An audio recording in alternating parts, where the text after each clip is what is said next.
बिस्मिल्लाहिर्रहमानिर्रहीम। अस्सलाम वालेकुम स्टूडेंट्स। आज हमारा फंडामेंटल्स ऑफ ऑर्गेनिक केमिस्ट्री का लास्ट टॉपिक है, यानी कि आइसोमरिज्म। आइसोमरिज्म हमारे पास एक ऐसा फिनोमेना है जिसमें मॉलिक्यूल्स जो हैं डिफरेंट स्ट्रक्चर फार्मूला डिपिक्ट करते हैं और सिमिलर मॉलिक्यूलर फार्मूला शो करते हैं। ऑर्गेनिक केमिस्ट्री में आइसोमरिज्म काफ़ी इंपॉर्टेंट है। उसकी वजह यह है कि काफ़ी सारे मॉलिक्यूल्स जो हैं ये फिनोमेना एग्जिबिट करते हैं।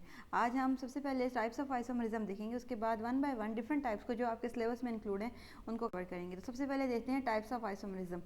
आइसोमरिज्म को हम जनरली दो क्लासेस में क्लासीफाई कर सकते हैं, स्ट्रक्चर आइसोमरिज्म में और स्टीरियो आइसोमरिज्म है। स्टीरियो आइसोमरिज्म आपके पास कंपैरेटिवली न्यू फिनोमेना है। ये एक ऐसा आइसोमरिज्म होता है जिसमें मॉलिक्यूल्स का जो मॉलिक्यूलर फार्मूला होता है वो सिमिलर होता है और जो इनकी जो ओरिएंटेशन होती है, इनकी जो डायरेक्शन होती है थ्री डायमेंशनल स्पेस में वो डिफरेंट होती है। आपके सिलेबस में जो इन स्ट्रक्चर आइसोमरिज्म जो है वो इंक्लूडेड है और स्टीरियो आइसोमरिज्म में से सिर्फ और सिर्फ ज्योमेट्रिक आइसोमरिज्म इंक्लूडेड है। तो हम one by one in different isomers को देख लेते हैं। सबसे पहले हमारे पास चेन आइसोमरिज्म। चेन आइसोमरिज्म हमारे पास एक ऐसा फिनोमेना है जिसमें मॉलिक्यूल्स का मॉलिक्यूलर फार्मूला सिमिलर होता है और structure formula in terms of the chain length very करता है एक दूसरे से। इसको अच्छी तरह अंडरस्टैंड करने के लिए हम पेंटेन की एग्जाम्पल को कंसिडर करते हैं। ये आपको पेंटेन का मॉलिक्यूल नज़र आ रहा है। इसके अंदर आप अगर आप गौर करें तो आपको नज़र आ रहा है कि जो चेन लेंथ है वो 5 कार्बन पे जो है कंसिस्ट करती है, 5 कार्बन की है। इसका जो आइसोमर है वो हमारे पास ये है 2 मिथाइल ब्यूटेन। ये बिल्कुल सिमिलर मॉलिक्यूल है और इनका जो मॉलिक्यूलर फार्मूला है दोनों का वो है C5H12।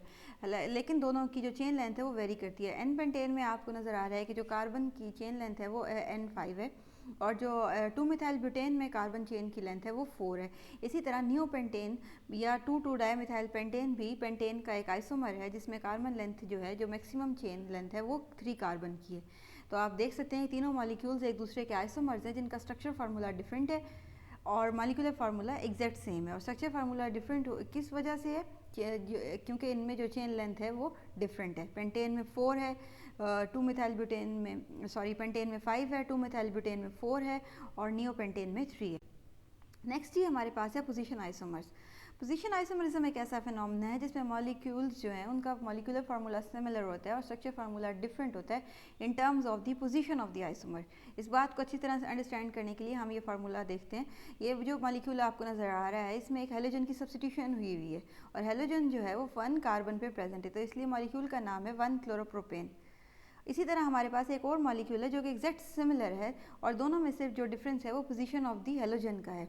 यानी कि आपके पास फर्स्ट मॉलिक्यूल में जो हेलोजन है वो फर्स्ट कार्बन के साथ अटैच है और सेकंड मॉलिक्यूल में जो हेलोजन है वो हमारे पास सेकंड कार्बन के साथ अटैच है। तो ये दोनों मॉलिक्यूल्स एक दूसरे के पोजिशनल आइसोमर्स हैं। नेक्स्ट है जी हमारे पास फंक्शन ग्रुप आइसोमरिज्म। ये एक ऐसा फिनोमेना है जिसमें मॉलिक्यूल्स का जो मॉलिक्यूलर फार्मूला होता है वो एग्जैक्ट सिमिलर होता है जबकि स्ट्रक्चर फार्मूला एक दूसरे से वेरी करता है in terms of the nature of the function group. इस बात को अच्छी तरह अंडरस्टैंड करने के लिए आप ये मॉलिक्यूल कंसिडर करें। ये एथेनॉल का मॉलिक्यूल है जबकि ये आपके पास मेथॉक्सी मीथेन का मॉलिक्यूल है। अगर आप गौर करें तो दोनों मॉलिक्यूल्स का जो मॉलिक्यूलर फार्मूला है वो है C2H6O जो कि एग्जैक्ट सिमिलर है, लेकिन दोनों मॉलिक्यूल्स एक दूसरे से डिफरेंट है in terms of the nature of the functional group. एक मॉलिक्यूल आपके पास इनमें से अल्कोहल है जबकि दूसरा मॉलिक्यूल आपके पास ईथर है। तो इस तरह के मॉलिक्यूल्स जिनका मॉलिक्यूलर फार्मूला सिमिलर हो और एक दूसरे से उनका स्ट्रक्चर फार्मूला डिफरेंट हो on the basis of the nature of functional group, तो इस तरह के आइसोमर्स को हम कहते हैं फंक्शनल ग्रुप आइसोमर्स। नेक्स्ट है जी हमारे पास मेटामर्स। मेटामर्स आपके पास ऐसे आइसोमर्स को कहते हैं जिनका मॉलिक्यूलर फार्मूला सिमिलर हो जबकि स्ट्रक्चर फार्मूला एक दूसरे से वेरी करता हो in terms of the nature of the substituent. आप ये देखिए, ये आपके पास दो मॉलिक्यूल्स हैं और दोनों ही पेंटानोन हैं, लेकिन अगर आप गौर करें तो फर्स्ट वाले मॉलिक्यूल में आपके पास कार्बोनिल की दोनों तरफ इथाइल सब्स्टिट्यूएंट अटैच है जबकि दूसरे मॉलिक्यूल में आपके पास एक तरफ प्रोपाइल अटैच है और दूसरी तरफ मिथाइल ग्रुप अटैच है। तो ऐसे वाले मॉलिक्यूल जिसमें जो कार्बन लेंथ होती है वो वेरी करती है on the either side of the functional group, इस तरह के मॉलिक्यूल्स को हम कहते हैं metamers of each other. Last में जी हमारे पास है टॉटोमरिज्म। टॉटोमरिज्म एक ऐसा फिनोमेना है जिसमें मॉलिक्यूल्स का मॉलिक्यूलर फार्मूला एक दूसरे के सिमिलर होता है जबकि स्ट्रक्चर फार्मूला एक दूसरे से डिफरेंट होता है in terms of the position of the hydrogen atom और द इलेक्ट्रॉन्स। इस बात को अंडरस्टैंड करने के लिए हम क्लासिक एग्जांपल कंसिडर करते हैं अमाइनो एसिड्स की और ज़्यूटराइन की। अमाइनो एसिड्स आपको जो लेफ्ट साइड पे फार्मूला नज़र आ रहा है ये अमाइनो एसिड का, इसको अमाइनो एसिड इसलिए कहा जाता है क्योंकि इसके अंदर साइमल्टेनियसली आपके पास अमाइनो फंक्शन ग्रुप भी प्रेजेंट है और जबकि कार्बोक्सिलिक एसिडिक फंक्शन ग्रुप भी प्रेजेंट है। अब अगर आप गौर करें तो अमाइनो एसिड के मॉलिक्यूल के अंदर आपके पास नाइट्रोजन एटम के साथ 2 हाइड्रोजन एटम्स अटैच हैं जबकि कार्बोक्सिलिक एसिडिक फंक्शन ग्रुप में एक हाइड्रोजन एटम अटैच है। जबकि जो कि ज़्यूटराइन की फॉर्मेशन में आपके पास नाइट्रोजन ने एक और हाइड्रोजन एटम गेन कर लिया है और कार्बोक्सिलिक एसिड ने अपना हाइड्रोजन एटम लूज़ कर दिया है। तो इस तरह आपके पास ये दोनों मॉलिक्यूल्स जो हैं ये एक दूसरे के आइसोमर्स हैं, और क्योंकि इनका मॉलिक्यूलर फार्मूला सिमिलर है, और ये इनमें जो डिफरेंस है वो है position of the hydrogen atom का।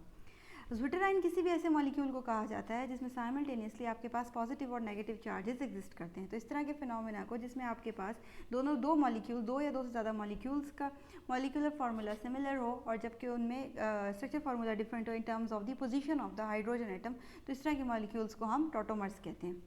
लास्ट में जी हम देखते हैं ज्योमेट्रिक आइसोमरिज्म को, जो कि टाइप है स्टीरियो आइसोमर्स की। ज्योमेट्रिक आइसोमर्स को डिफाइन करने के लिए आप कह सकते हैं कि ये ऐसे मॉलिक्यूल्स होते हैं जिनका मॉलिक्यूलर फार्मूला सिमिलर होता है और स्ट्रक्चर फार्मूला डिफरेंट होता है in terms of the position of the substituents across the double bonded carbon atoms.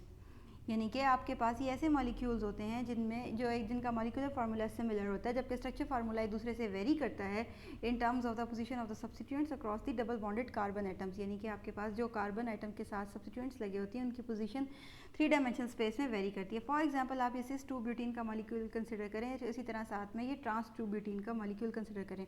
ये दोनों मॉलिक्यूल्स एक दूसरे के ज्योमेट्रिक आइसोमर्स हैं। अगर आप गौर से देखें तो सिस 2 ब्यूटीन में जो आपके पास अल्काइल सब्स्टिट्यूएंट्स हैं वो डबल बॉन्डेड कार्बन की सेम साइड पे प्रेजेंट है, जबकि इन ट्रांस जो मॉलिक्यूल है उसके अंदर similar substituents double bonded carbon की अपोजिट साइड पे प्रेजेंट है। तो इस तरह के जो मॉलिक्यूल्स होते हैं उनको हम केमिस्ट्री में ज्योमेट्रिक आइसोमर्स कहते हैं।